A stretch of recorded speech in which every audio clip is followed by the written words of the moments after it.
नमस्कार दोस्तों। हम एनसीईआरटी का ऑडियो बुक कर रहे हैं। विश्व इतिहास के कुछ विषय इस बुक का टाइटल है और इसका थर्ड जो विषय है तीसरा वो है 3 महाद्वीपों में फैला हुआ साम्राज्य।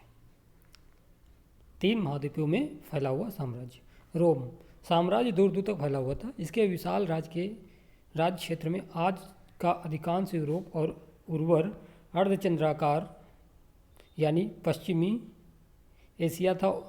उत्तरी अफ्रीका का बहुत बड़ा हिस्सा शामिल था। इस अध्याय में हम यह देखने का प्रयत्न करेंगे कि इस साम्राज्य का गठन कैसे हुआ, किन किन राजनीतिक ताकतों ने इसके भाग्य को संवारा बनाया और इस साम्राज्य के लोग किन किन सामाजिक समूहों में विभाजित थे। आप देखेंगे कि यह साम्राज्य अनेक स्थानीय संस्कृतियों तथा भाषाओं के वैभव से संपन्न था। वहाँ स्त्रियों की कानूनी स्थिति काफ़ी सुदृढ़ थी। वैसी स्थिति आज के अनेक देशों में भी देखने को नहीं मिलती है, लेकिन वहाँ की अर्थव्यवस्था बहुत कुछ दास श्रम के बल पर चलती थी, जिस वजह से जनता का अच्छा खासा भाग स्वतंत्रता से वंचित रह जाता था। 5वीं शताब्दी और उसके बाद के समय से पश्चिम में साम्राज्य छिन्न भिन्न हो गया, लेकिन अपने पूर्वी आधे भाग में अखंड और अत्यंत समृद्ध बना रहा। अगले अध्याय में आप खिलाफत के बारे में पढ़ेंगे। खिलाफत इसी समृद्धि की नींव पर स्थापित हुआ और उसने इसकी शहरी तथा धार्मिक परंपराओं को विरासत में प्राप्त किया। रोम के इतिहासकारों के पास स्रोत सामग्री का विशाल भंडार है। इस संपूर्ण स्रोत सामग्री को 3 वर्गों में विभाजित किया जा सकता है। क पाठ्य सामग्री, ख प्रलेख या दस्तावेज और ग भौतिक अवशेष। पाठ्य स्रोतों में शामिल हैं समकालीन व्यक्तियों द्वारा लिखा गया उस काल का इतिहास, जिसे वर्ष वृत्तांत एनल्स कहा जाता था, क्योंकि ये वृत्तांत प्रतिवर्ष लिखे जाते थे। पत्र, व्याख्यान, प्रवचन, कानून आदि। दस्तावेजी स्रोत मुख्य रूप से उत्कीर्ण अभिलेखों या पैपायरस पेड़ के पत्तों आदि पर लिखी गई पांडुलिपियों के रूप में मिलते हैं। उत्कीर्ण अभिलेख आमतौर पर पत्थर की शिलाओं पर खोदे जाते थे, इसलिए वे नष्ट नहीं हुए और बहुत बड़ी मात्रा में यूनानी और लातिनी में पाए गए हैं।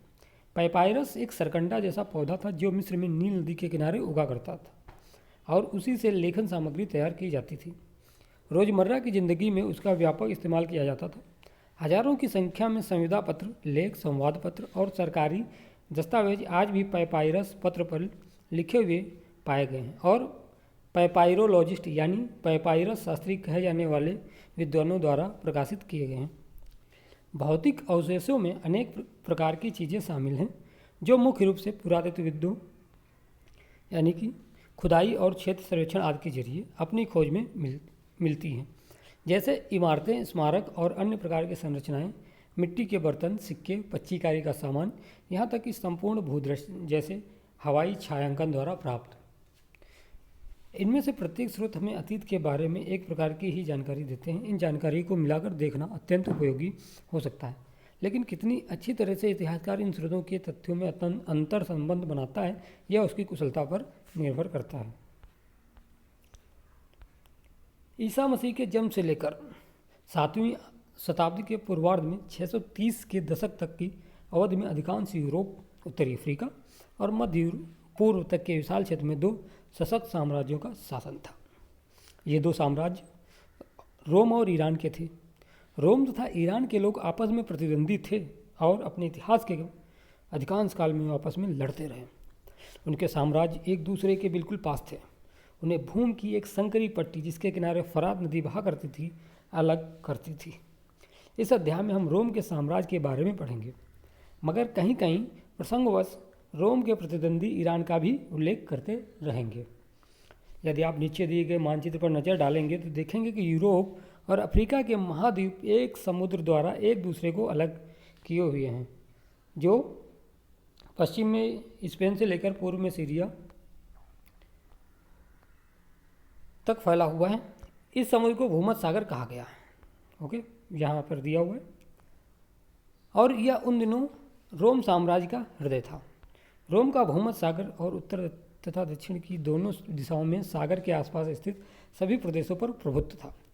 उत्तर में साम्राज्य की सीमा का निर्धारण 2 महान नदियों राइन और डैन्यूब से होता था और दक्षिणी सीमा सहारा नामक अति विस्तृत रेगिस्तान से बनती थी। इस प्रकार इस अत्यंत विस्तृत क्षेत्र में रोम साम्राज्य फैला हुआ था। दूसरी ओर कैस्पियन सागर के दक्षिण से पूर्वी अरब का समूचा इलाका और कभी कभी अफगानिस्तान के कुछ हिस्से भी ईरान के नियंत्रण में थे। इन दो महान शक्तियों ने दुनिया के उस अधिकांश भाग को आपस में बांट रखा था जिसे चीनी लोग ताचिन, बृहत्तर चीन या मोटे तौर पर पश्चिम कहा करते थे। साम्राज्य का आरंभिक काल। रोमन साम्राज्य को मोटे तौर पर दो चरणों में बांटा जा सकता है, जिन्हें पूर्ववर्ती और परवर्ती चरण कह सकते हैं। इन दोनों चरणों के बीच तीसरी शताब्दी का समय आता है और जो उन्हें दो ऐतिहासिक भागों में विभाजित करता है। दूसरे शब्दों में कहें तो तीसरी शताब्दी के मुख्य भाग तक की संपूर्ण अवधि को पूर्ववर्ती साम्राज्य और उसके बाद की अवधि को परवर्ती साम्राज्य कहा जा सकता है। दो महाशक्तियों तथा उनसे संबंधित साम्राज्यों में एक बड़ा अंतर यह था कि रोमन साम्राज्य सांस्कृतिक दृष्टि से ईरान की तुलना में कहीं अधिक विविधतापूर्ण था। इस अवधि के दौरान पारथियाई तथा बाद में ससानी राजवंशों ने ईरान पर शासन किया। जिन लोगों पर शासन हुआ उनमें अधिकतर ईरानी थे। इसके विपरीत रोमन साम्राज्य ऐसे क्षेत्रों तथा संस्कृतियों का एक मिला जुला रूप था जो कि मुख्यतः सरकार की एक साझी प्रणाली द्वारा एक दूसरे के साथ जुड़े हुए थे। साम्राज्य में अनेक भाषाएं बोली जाती थी, लेकिन प्रशासन के प्रयोजन हेतु लातिनी तथा यूनानी भाषाओं का ही प्रयोग होता था। पूर्वी भाग के उच्चतर वर्ग यूनानी भाषा और पश्चिमी भाग के लोग लातिनी भाषा बोलते थे और लिखते थे। इन दोनों भाषाओं के बीच की सीमा रेखा भूमध्य सागर को चीरती हुई उस पार अफ्रीकी प्रांत त्रिपोलितानिया, जो कि लातिनी भाषी थी, और साइरेनाइका यूनानी भाषी के बीच से जाती थी।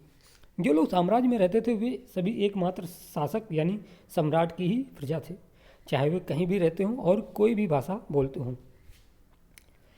प्रथम सम्राट ऑगस्टस ने 27 ईसा पूर्व में जो राज्य स्थापित किया था उसे प्रिंसिपेट कहा जाता था। यद्यपि ऑगस्टस एक छत्र शासक और सत्ता का वास्तविक स्रोत था, तथापि इस कल्पना को जीवित रखा गया कि वह केवल एक प्रमुख नागरिक यानी लातिनी भाषा में प्रिंसेप्स था, निरंकुश शासक नहीं था। ऐसा सेनेट को सम्मान प्रदान करने के लिए कहा गया था। सेनेट वह निकाय था जिसने ने उन दिनों में जब रोम एक रिपब्लिक यानी गणतंत्र था सत्ता पर अपना नियंत्रण रखा था। रोम में सेनेट नामक संस्था का अस्तित्व कई शताब्दियों तक रहा था।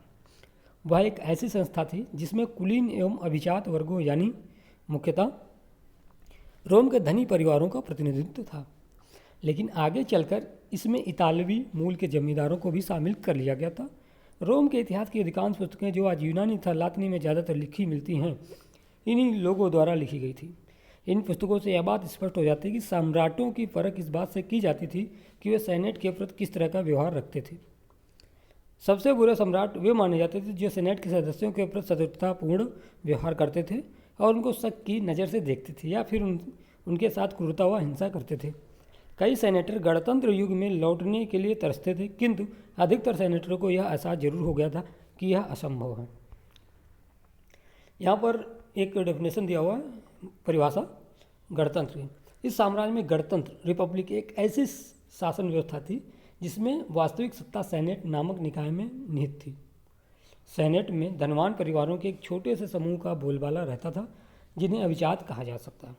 व्यावहारिक तौर पर गणतंत्र अभिजात वर्ग की सरकार का शासन सेनेट नामक संस्था के माध्यम से चलाता था।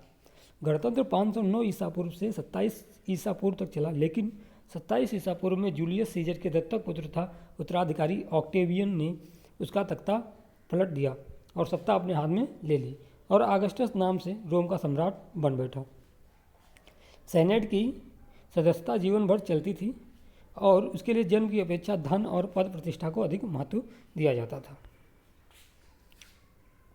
सम्राट और सेनेट के बाद साम्राज्यिक शासन की एक अन्य प्रमुख सेना थी। फारस के साम्राज्य में तो बलात् भर्ती वाली सेना थी, लेकिन रोम के सेना एक वास्तविक सेना थी जिसमें प्रत्येक सैनिक को वेतन दिया जाता था और न्यूनतम 25 वर्ष तक सेवा करनी पड़ती थी। एक वेतनभोगी सेना का होना निसंदेह रोमन साम्राज्य की अपनी एक खास विशेषता थी।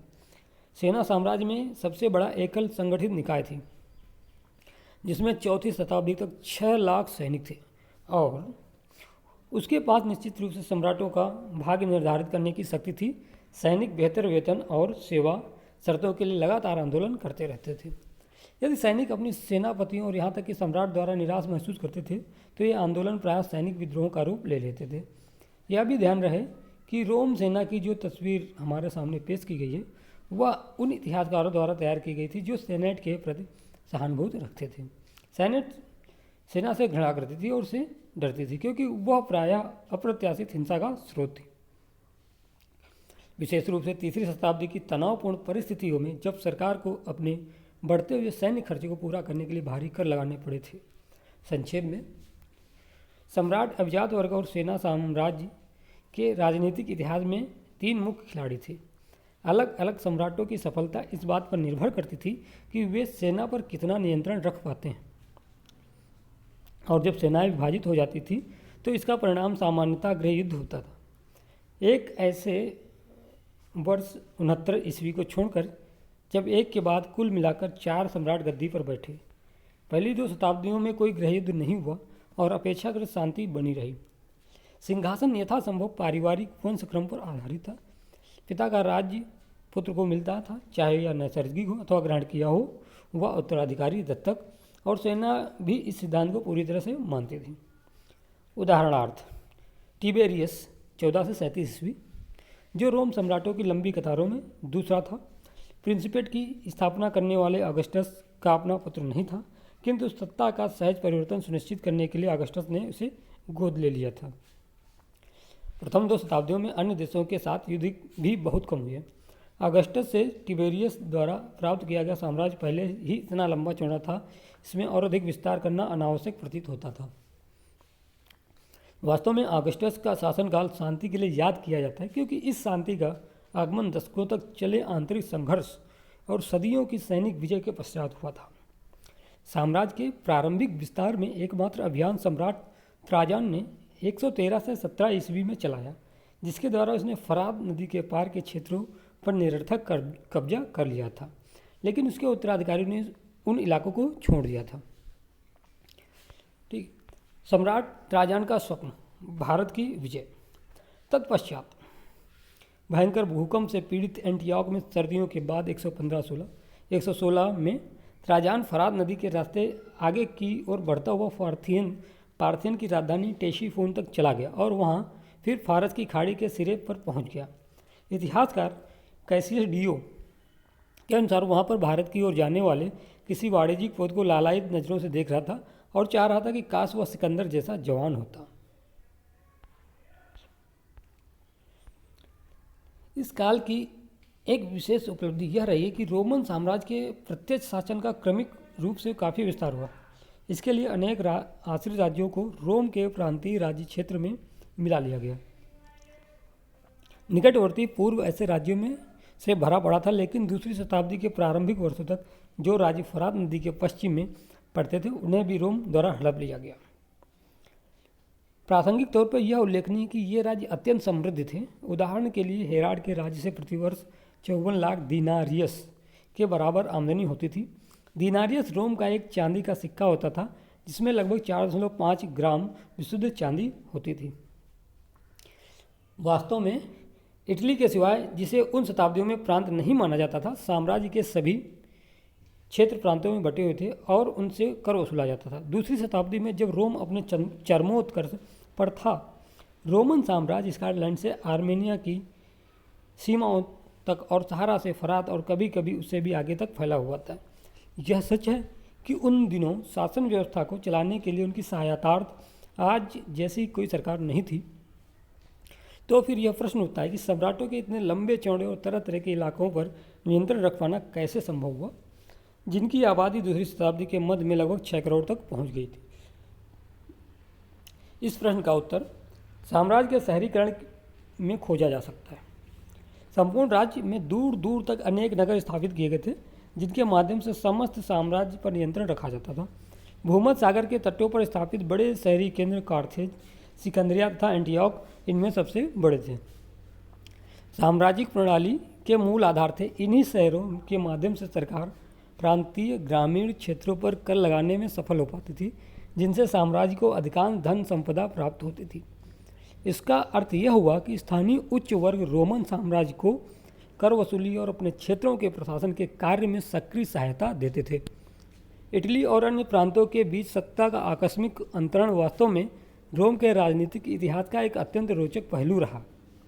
दूसरी और तीसरी शताब्दियों के दौरान अधिकतर प्रशासक तथा सैनिक अफसर इन्हीं उच्च प्रांतीय वर्गों में से होते थे। इस प्रकार उनका एक नया संभ्रांत वर्ग बन गया, जो कि सेनेट के सदस्यों की तुलना में कहीं अधिक शक्तिशाली था, क्योंकि उसे सम्राटों का समर्थन प्राप्त था। जैसे जैसे यह नया समूह उभरकर सामने आया, सम्राट गैलिनस ने सेनेटरों को सैनिक कमान से हटाकर इस नए वर्ग के उदय होते को सुदृढ़ बना दिया। ऐसा कहा जाता है कि गैलिनस ने सेनेटरों की सेना में सेवा करने अथवा इस तक पहुंच रखने में पाबंदी लगा दी थी, ताकि साम्राज्य का नियंत्रण उनके हाथों में न जाने पाए। संक्षेप में, पहली शताब्दी के बाद वाले वर्षों में दूसरी शताब्दी के दौरान तथा तीसरी शताब्दी के प्रारंभिक वर्षों में सेना तथा प्रशासन में अधिकाधिक लोग प्रांतों से लिए जाने लगे, क्योंकि इन क्षेत्रों के लोगों की भी नागरिकता मिल चुकी थी, जो पहले इटली तक ही सीमित थे। सेनेट पर कम से कम तीसरी शताब्दी तक इतालवी मूल के लोगों का प्रभुत्व बना रहा, लेकिन बाद में प्रांतों से लिए गए सेनेटर बहुसंख्यक हो गए। इन प्रवृत्तियों से यह पता चलता है कि साम्राज्य में राजनीतिक तथा आर्थिक दोनों ही दृष्टियों से इटली का पतन हो चला था और भूमध्य सागर के अपेक्षाकृत अधिक समृद्ध और शहरीकृत भागों जैसे स्पेन के दक्षिणी हिस्सों, अफ्रीकी और पूर्वी भागों में नए सम्भ्रांत वर्गों का उदय हो रहा था। रोम के संदर्भ में नगर एक ऐसा शहरी केंद्र था जिसे दंड नायक मजिस्ट्रेट, नगर परिषद, सिटी काउंसिल और अपना एक सुनिश्चित राज क्षेत्र था, जिसमें उसके उत्तर अधिकार क्षेत्र में आने वाले कई ग्राम शामिल थे। इस प्रकार के किसी भी शहर के अधिकार क्षेत्र में कोई दूसरा शहर नहीं हो सकता था, किंतु उसके तहत कई गांव लगभग हमेशा ही होते थे। आमतौर पर शाही अनुकंपा अथवा नाराजगी के कारण गांवों का दर्जा बढ़ाकर उन्हें शहरों का दर्जा और शहरों को गांवों का दर्जा दिया जा सकता था। किसी शहर के में रहने का लाभ यही था कि खाने की कमी और अकाल के दिनों में भी इसमें ग्रामीण इलाकों की तुलना में बेहतर सुविधाएं प्राप्त होने की संभावनाएं रहती थी। सार्वजनिक स्नान गृह रोम के शहरी जीवन की एक खास विशेषता थी। जब एक ईरानी शासक ने ऐसे स्नान गृहों को ईरान में शुरू करने का प्रयत्न किया, तो वहाँ के पुरोहित वर्ग के क्रोध का सामना करना पड़ा। जल एक पवित्र वस्तु थी और सार्वजनिक स्नान में उन्हें जल का अपवित्रीकरण दिखता था। शहरी लोगों को उच्च स्तर के मनोरंजन उपलब्ध थे। उदाहरणार्थ, एक कैलेंडर से हमें पता चलता है कि एक वर्ष में कम से कम 176 दिन वहाँ कोई न कोई मनोरंजक कार्यक्रम या प्रदर्शन अवश्य होता था। अब यहाँ पर दिया हुआ डॉक्टर गैलन के अनुसार रोमन शहरों का ग्रामीण क्षेत्रों के साथ बर्ताव। तो कई प्रांतों में लगातार कई वर्षों से पड़ रहे अकाल ने साधारण बुद्धि वाले आदमी को भी यह बता दिया कि लोगों में कुपोषण के कारण बीमारियां हो रही हैं। शहर में रहने वाले लोगों को फसल कटाई के शीघ्र बाद अगले पूरे वर्ष के लिए पर्याप्त मात्रा में खाद्यान्न अपने भंडारों में भर लेना एक रिवाज था। सारा गेहूँ, जौ, सेम तथा मसूर और दालों का काफ़ी बड़ा हिस्सा शहरियों द्वारा ले जाने के बाद भी कई प्रकार की दालें किसानों के लिए बची रह गई थी। सर्दियों के लिए जो कुछ भी बचा था उसे खा पीकर खत्म कर देने के पश्चात देहाती लोगों को वसंत ऋतु में अस्वास्थ्यकर खाद्यों पर निर्भर रहना पड़ा। उन्होंने पेड़ों की टहनियाँ, छाले, जड़ें, झाड़ियाँ, अखाद्य पेड़ पौधे और पत्ते खाकर किसी तरह अपने प्राणों को बचाए रखा। अब बात करते हैं तीसरी शताब्दी का संकट। यदि पहली और दूसरी शताब्दियाँ कुल मिलाकर शांति, समृद्धि तथा आर्थिक विस्तार के प्रतीक थी, तो तीसरी शताब्दी आंतरिक तनाव के पहले बड़े संकेत से लेकर सामने आई। 230 के दशक से साम्राज्य ने स्वयं को कई मोर्चों पर जूझता पाया। ईरान में 225 ईस्वी में अपेक्षाकृत एक अधिक आक्रामक वंश उभरकर सामने आया। इस वंश के लोग स्वयं को ससानी कहते थे और केवल 15 वर्षों के भीतर यह तेजी से फरात की दिशा में फैल गया। 3 भाषाओं में खुदे एक प्रसिद्ध शिलालेख में ईरान के शासक शाहपुर प्रथम ने दावा किया था कि उसने 60,000 रोमन सेना का सफाया कर दिया और रोम साम्राज्य की पूरी राजधानी एंटियोक पर कब्जा भी कर लिया है। इस बीच कई जर्मन मूल की जनजातियों अथवा राज्य समुदायों, जिनमें से प्रमुख एलमन्नाई, फ्रैंक और गोत ने राइन तथा डैन्यूब नदी की सीमाओं की ओर बढ़ना शुरू कर दिया और 233 से 280 तक की समूची अवधि में उन प्रांतों की पूरी सीमा पर बार बार आक्रमण हुए जो काला सागर से लेकर आल्प्स और दक्षिणी जर्मनी तक फैले हुए थे। रोमवासियों को डैन्यूब से आगे का क्षेत्र छोड़ने के लिए मजबूर होना पड़ा, जबकि इस काल के सम्राट उन लोगों के विरुद्ध लगातार युद्ध करते रहे जिन्हें रोमवासी विदेशी बर्बर कहा करते थे। तीसरी शताब्दी में थोड़े थोड़े अंतर से अनेक सम्राट 47 वर्षों में 25 सम्राट सत्तासीन हुए, जो इस तथ्य का स्पष्ट सूचक है कि इस अवधि में साम्राज्य को बेहद तनाव की स्थिति से गुजरना पड़ा। अब है लिंग साक्षरता संस्कृति। क्या लिंग साक्षरता संस्कृति? रोमन समाज की अपेक्षाकृत अधिक आधुनिक विशेषताओं में से एक विशेषता यह थी कि उन दिनों एकल परिवार न्यूक्लियर फैमिली का व्यापक रूप से चलन था। वयस्क पुत्र अपने पिता के परिवारों के साथ नहीं रहते थे और वयस्क भाई बहुत कम साझे परिवार में रहते थे। दूसरी ओर दासों को परिवार में सम्मिलित किया जाता था, क्योंकि रोमवासियों के लिए परिवार की यही अवधारणा थी। सामान्यतः गणतंत्र के परिवर्ती काल तथा विवाह का रूप ऐसा था कि पत्नी अपने पति को अपनी संपत्ति हस्तांतरित नहीं किया करती थी, किंतु अपने पैतृक परिवार में वो अपने पूरे अधिकार बनाए रखती थी। महिला का दहेज वैवाहिक अवधि के दौरान उसके पति के पास चला जाता था, किंतु महिला अपने पिता की मुख्य उत्तराधिकारी बनी रहती थी और अपने पिता की मृत्यु होने पर उसकी संपत्ति की स्वतंत्र मालिक बन जाती थी। इस प्रकार रोम की महिलाओं को संपत्ति के स्वामित्व व संचालन में व्यापक कानूनी अधिकार प्राप्त थे। दूसरे शब्दों में कानून के अनुसार पति पत्नी को संयुक्त रूप से एक वित्तीय हस्ती नहीं बल्कि अलग अलग दो वित्तीय हस्तियां माना जाता था और पत्नी को पूर्ण वैदिक स्वतंत्रता प्राप्त थी। तलाक देना अपेक्षाकृत आसान था और इसके लिए पति अथवा पत्नी द्वारा केवल विवाह भंग करने के इरादे की सूचना देना ही काफ़ी था। दूसरी ओर पुरुष 28 से 29, 30 से 32 की आयु में विवाह करते थे, जबकि लड़कियों की शादी 16 से 18 व 22 से 23 साल की आयु में की जाती थी। इसलिए पति और पत्नी के बीच आयु का अंतराल बना रहता था। इससे समानता को कुछ बढ़ावा मिला होगा। विवाह आमतौर पर परिवार द्वारा नियोजित होते थे और इसमें कोई संदेह नहीं कि महिलाओं पर उनके पति अक्सर हावी रहते थे। महान कैथोलिक बिशप ऑगस्टीन, जिन्होंने अपना अधिकांश जीवन उत्तरी अफ्रीका में बिताया था, ने लिखा कि उनकी माता की उनके पिता द्वारा नियमित रूप से पिटाई की जाती थी और जिस छोटे से नगर में वे बड़े हुए वहाँ की अधिकतर पत्नियाँ इसी तरह पिटाई से अपने शरीर पर लगी खरोंचें दिखाती रहती थी। अंततः पिताओं का अपने बच्चों पर अत्यधिक कानूनी नियंत्रण होता था। कभी कभी तो दिल दहलाने वाली सीमा तक उदाहरणार्थ अवांछित बच्चों के मामले में उन्हें जिंदा रखने या मार डालने तक का कानूनी अधिकार प्राप्त था। ऐसी जानकारी मिलती है कि कभी कभी पिता शिशुओं को मारने के लिए उन्हें ठंड में छोड़ देते थे। साक्षरता की स्थिति क्या थी? साक्षरता की स्थिति क्या थी? यह निश्चित है कि काम चलाऊ साक्षरता की दरें साम्राज्य के विभिन्न भागों में काफ़ी अलग अलग थीं। उदाहरणार्थ पोम्पई नगर में, जो 79 ईस्वी में ज्वालामुखी फटने से दफन हो गया था, इस बात का ठोस प्रमाण मिलता है कि वहाँ काम चलाऊ साक्षरता व्यापक रूप से विद्यमान थी। पोम्पई की मुख्य गलियों की दीवारों पर अंकित विज्ञापन और समूचे शहर में अभिलेखण पाए गए हैं। इसके विपरीत मिस्र में आज भी सैकड़ों पैपायरस बचे हुए हैं जिन पर अत्यधिक औपचारिक दस्तावेज जैसे कि संविदा पत्र आदि लिखे हुए हैं।